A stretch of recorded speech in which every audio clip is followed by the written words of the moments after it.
ಉಪಚುನಾವಣೆಯ ಕಾವಿದೆ. ಈ ನಡುವೆ ಕೈಪಡೆ ಓಟ್ ಚೋರಿ ವಾರ್ ಕೂಡ ಮುಂದಾಗಿದೆ. ಬಾಗಲಕೋಟೆ ಬೈ ಎಲೆಕ್ಷನ್ ಹೊತ್ತಲ್ಲೇ ಓಟ್ ಚೋರಿ ಕೇಳಿ ಬರ್ತಿದೆ. ಒಂದು ಕಡೆ ಉಪಚುನಾವಣೆಯ ಕಾವು, ಕೈಪಡೆ ಓಟ್ ಚೋರಿ ವಾರ್ ಕೂಡ ನಡೀತಿದೆ. ಬಾಗಲಕೋಟೆ ಬೈ ಎಲೆಕ್ಷನ್ ಹೊತ್ತಲ್ಲೇ ಓಟ್ ಚೋರಿ ಅಂತಿದ್ದಾರೆ. ಮಾಜಿ ಶಾಸಕರ ಶಿಕ್ಷಣ ಸಂಸ್ಥೆಯಲ್ಲಿ ನಡೀತಿದ್ಯಾ ಅಕ್ರಮವಾಗಿ ಮತದಾನ ಪಟ್ಟಿ ತಯಾರಿಕೆ ಆರೋಪ ಕೇಳಿ ಬರ್ತಿದೆ. ವಿದ್ಯಾರ್ಥಿಗಳಿಗೆ ಬೆದರಿಕೆ ಹಾಕಿ ಹೆಸರು ಸೇರ್ಪಡೆ ಆಗ್ತಿದೆಯಾ?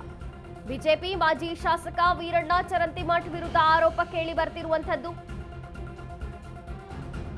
ಉಪಚುನಾವಣೆಯ ಕಾವು ಹೆಚ್ಚಾದಂತಹ ಬೆನ್ನಲ್ಲೇ ಈಗ ಬಾಗಲಕೋಟೆಯಲ್ಲಿ ವೀರಣ್ಣ ಚರಂತಿಮಠ್ ಬಿಜೆಪಿ ಅಭ್ಯರ್ಥಿಯಾಗಿದ್ರು. ಹೀಗಾಗಿ ವೋಟ್ ಚೋರಿಯಲ್ಲಿ ತೊಡಗಿದ್ದಾರೆ ಅಂತ ಆರೋಪವನ್ನ ಮಾಡಲಾಗ್ತಿದೆ. ಕಾಂಗ್ರೆಸ್ ಮುಖಂಡ ನಾಗರಾಜ್ ಹದ್ಲಿ ಹೊಸ ಬಾಂಬ್ ಹಾಕಿದ್ದಾರೆ. ನವನಗರದಲ್ಲಿ 8 ಜನರ ಹೆಸರು ಹೊಸದಾಗಿ ಸೇರ್ಪಡೆಯಾಗಿದೆಯಾ? ಜಿಲ್ಲಾಧಿಕಾರಿಗಳಿಂದ ದೂರು ನೀಡಿದ ಕೈ ನಾಯಕರು. ರಾಹುಲ್ ಹೇಳಿದಂತೆ ಬಿಜೆಪಿಯಿಂದ ವೋಟ್ ಚೋರಿ ಆಗ್ತಿದೆ.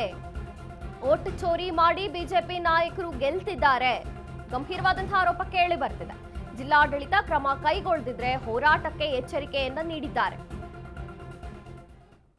ವೀರಣ್ಣ ಚರಂತಿಮಠ್ ಅವರ ವಿರುದ್ಧ ಒಂದು ಗಂಭೀರ ಆರೋಪ ಕೇಳಿ ಬರ್ತಿರುವಂತದ್ದು.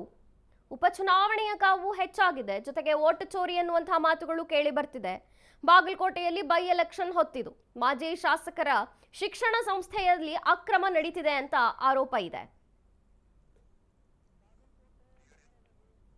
ಸುಮಾರು 10 ರಿಂದ 12 ಬೂತ್ಗಳಲ್ಲಿ ಈ ರೀತಿ ಅಕ್ರಮ ಕಾಲೇಜ್ ವಿದ್ಯಾರ್ಥಿಗಳ ಹೆಸರನ್ನು ಸೇರಿಸುವಂತ ಕೆಲಸ ಆಗಿದೆ. ಹಿಂದಿನ ಅವಧಿಯಲ್ಲಿ 2023ರ ಚುನಾವಣೆಯಲ್ಲಿ ಈಗ ಮತ್ತೆ ಸೇರಿಸುವಂತ ಪ್ರಕ್ರಿಯೆ ಕಂಡು ಬಂದಿದ್ದರಿಂದ ನಾವು ಈಗಾಗಲೇ ಜಿಲ್ಲಾಧಿಕಾರಿಗಳಿಗೆ ಮನವಿಯನ್ನು ಮಾಡಿದ್ವಿ. ಈ ರೀತಿ ಅಕ್ರಮ ಮತದಾರರನ್ನ ಸೇರಿಸುವಂತ ಕೆಲಸ ನಡೆದಿದೆ, ಇದನ್ನು ತಡೆಗಟ್ಟಬೇಕು.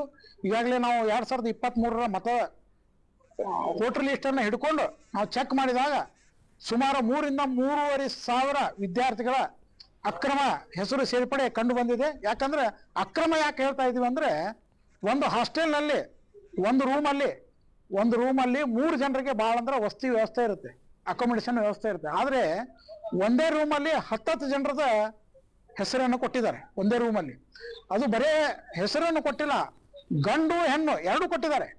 ವಿದ್ಯಾರ್ಥಿದು ಕೊಟ್ಟಿದ್ದಾರೆ, ವಿದ್ಯಾರ್ಥಿನಿದು ಕೊಟ್ಟಿದ್ದಾರೆ. ಒಂದೇ ರೂಮ್ನಲ್ಲಿ ಗಂಡು ಹೆಂಗಿರ್ಬೋದು, ಹೆಣ್ಣು ಹೆಂಗಿರ್ಬೋದು, ಇದನ್ನು ತನಿಖೆ ಆಗ್ಬೇಕು. ಯಾಕಂದ್ರೆ ಇದು ಬಹಳ ಅಕ್ರಮ. ಇದು ಸಂವಿಧಾನ ವಿರೋಧಿ. ಇದು ಮತದಾನ ಹಕ್ಕನ್ನು ಕಸಿದುಕೊಳ್ಳುವಂಥದ್ದು ಮತ್ತು ಅಕ್ರಮ ಚುನಾವಣೆ ನಡೆಸುವಂತ ಪ್ರಕ್ರಿಯೆ ಇದು.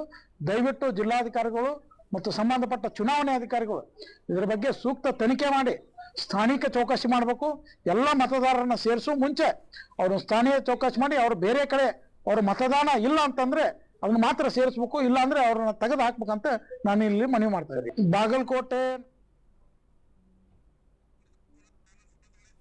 ಈ ಬಗ್ಗೆ ಹೆಚ್ಚಿನ ಮಾಹಿತಿಯನ್ನು ಕೊಡ್ತಾರೆ ನಮ್ಮ ಪ್ರತಿನಿಧಿ ಆನಂದ್ ಅವರು. ಎಸ್ ಆನಂದ್, ಈಗ ಗಂಭೀರವಾದಂತಹ ಆರೋಪ ಚರಂತಿಮಠ್ ಅವರ ವಿರುದ್ಧ ಕೇಳಿ ಬರ್ತಿರುವಂತದ್ದು. ಬೈ ಎಲೆಕ್ಷನ್ ಕಾವು ಒಂದು ಕಡೆಯಾಗಿದೆ, ಇನ್ನೊಂದು ಕಡೆ ವೋಟ್ ಚೋರಿ ಅಂತಿದ್ದಾರೆ. ಏನಿದೆ ಹೆಚ್ಚಿನ ಮಾಹಿತಿ ಆನಂದ್?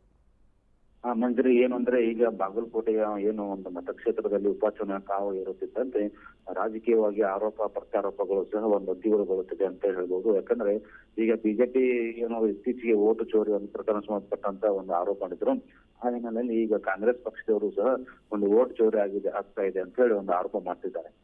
ಇಲ್ಲಿ ಪ್ರಮುಖವಾಗಿ ಏನಂದ್ರೆ ಮಾಜಿ ಶಾಸಕರಾಗಿರುವಂತಹ ವೀರಣ್ಣ ಚರಂತಿಮಠ್ ಅವರು ಬಿಜೆಪಿ ಅಭ್ಯರ್ಥಿ ಆಗುವ ಏನೋ ಒಂದು ಚಾನ್ಸಸ್ ಇರೋದರಿಂದ ಅವರು ಸಾಕಷ್ಟು ಶಿಕ್ಷಣ ಸಂಸ್ಥೆಗಳು ಇವೆ. ಮೆಡಿಕಲ್ ಇರ್ಬೋದು, ನರ್ಸಿಂಗ್ ಇರ್ಬೋದು, ಇತರ ಸಾಕಷ್ಟು ಶಿಕ್ಷಣ ಸಂಸ್ಥೆಗಳಿವೆ. 10,000ದಿಂದ 20,000 ವಿದ್ಯಾರ್ಥಿಗಳು ಬೇರೆ ಬೇರೆ ಕಡೆಯಿಂದ ಇಲ್ಲಿ ಬಂದು ಒಂದು ಇರ್ತಾರೆ. ಈ ಸಂದರ್ಭದಲ್ಲಿ ಅವರು ವೋಟ್ ಇಲ್ಲೇ ಮಾಡಿರ್ತಾರೆ. ಆದ್ರೆ ಒಂದೇ ರೂಮ್ನಲ್ಲಿ ಅಂದ್ರೆ ಒಂದೇ ಮನೆಯಲ್ಲಿ 8 ಜನರ ಒಂದು ವೋಟ್ ಮಾಡುವಂತ ಒಂದು ಅವರು ಆರೋಪ ಕೇಳಿ ಬಂದ ಇದೆ. ಅವರು ಅದು ದಾಖಲೆ ಒಂದು ಬಿಡುಗಡೆ ಮಾಡಿದ್ದಾರೆ. ಅಂದ್ರೆ ಒಂದೇ ಮನೆಯಲ್ಲಿ 8 ಜನರ ಅಡ್ರೆಸ್ ಹೆಂಗೆ ಕೊಟ್ಟಿದ್ದಾರೆ, ಯಾವ ತರ ಮಾಡಿದ್ದಾರೆ, ಹೇಗೆ ಈ ತರ ಮಾಡಿದ್ದಾರೆ ಅನ್ನೋ ಬಗ್ಗೆ ಇದು ವೋಟ್ ಚೋರಿ. ಏನು ರಾಹುಲ್ ಗಾಂಧಿ ಅವರು ವೋಟ್ ಚೋರಿ ಒಂದು ಆರೋಪ ಮಾಡಿದ್ರು ಬಿಜೆಪಿ ಮೇಲೆ.